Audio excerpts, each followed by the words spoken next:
रामकृष्ण हरी. तर आपल्या बेळगावमध्ये 375वा तुकोबारायांचा वैकुंठगमन सोहळा इथं पार पडत आहे आणि अनगोळ अशा या ठिकाणी हा कार्यक्रम भव्य दिव्य स्वरूपात पाहताना आम्हाला खरंच खूप आनंद होत आहे. आणि आजपर्यंत आपण ज्ञानेश्वरींच्या गाथ्याची पारायण केलेली आहेत, पण तुकाराम महाराजांच्या गाथ्याचं पारायण पहिल्यांदाच इथं बेळगावमध्ये होत आहे. त्यासाठी आम्हाला महिलांसाठी तर एक भाग्याचंच एक हे म्हणू शकतो आपण. तर खूप छान वाटत आहे. आज इतकं मोठं भव्य असं पारायण सोहळा केला. आज रामकृष्ण हरी. आज आम्हाला खूप आनंद होत आहे की आम्ही ज्ञानेश्वरी पारायण खूप केले, पण गाथापारायण कधी कसं करतात हे सुद्धा आम्हाला माहीत नव्हतं. आज हरिभक्त पारायण श्री पुंडलिक महाराज देवकर यांच्या मार्गदर्शनाखाली 100 बायका आम्ही आज इथं हजर आहे व गाथा पारायणसाठी. खूप महिला पण खूप आनंदित आहेत, उत्साही आहेत आणि त्यांनी म्हणतात याच्यापुढे पण असं व्हावं अशी इच्छा आहे आमच्या महिलांची. रामकृष्ण हरी. भाग्यनगर 4था क्रॉस संत मिरा शेजारी भव्य दिव्य शामियाना तयार झालेला आहे. याची चाहूल आम्हाला 1 महिन्यापूर्वीच मिळाली.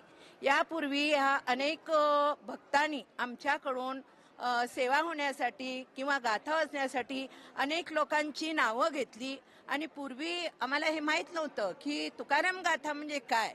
पण गाथा म्हणजे आपण नेहमी घरी पुस्तक वाचायचं आणि ते मन करायचं. ज्ञानेश्वरी आम्हाला पूर्ण माहित आहे, वाचून माहित आहे, सोहळा माहित आहे, पण आम्हाला हे तुकाराम गाथा हे आपल्याला माहित नव्हती.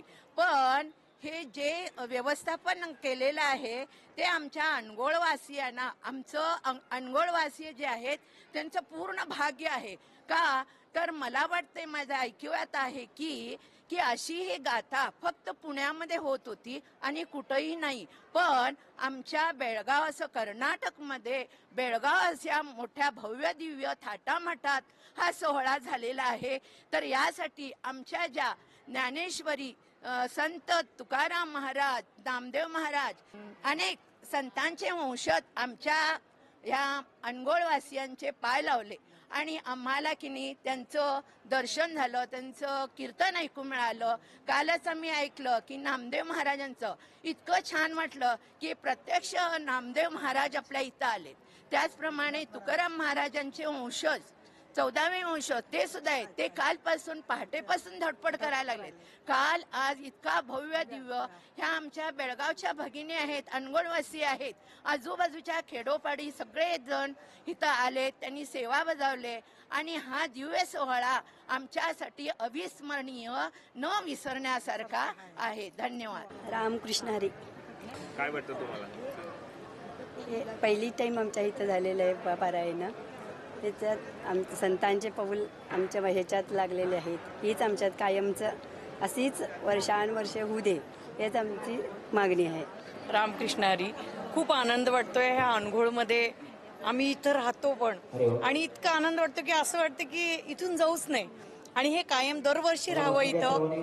आणि मला तर इतका आनंद झाला ना की जेव्हा मला समजलं की तुमचं नाव देऊ का म्हटल्यावर मला खूप आनंद झाला की मी इथंच राहते ह्या अनगोळमध्येच. पण असं वाटलं की नक्की आपल्या इथं जर होत असेल तर नाव का द्यायचं नाही. वाचायला आपल्याला मिळतंय आणि सगळे जणांचा लाभ इथं मिळतोय. मला आळंदीला जायची खूप इच्छा होती, पण इथंच आळंदी आणि देहूंचं इथं मला खूप म्हणजे बोलायला देखील शब्द कमी आहेत माझ्यासाठी.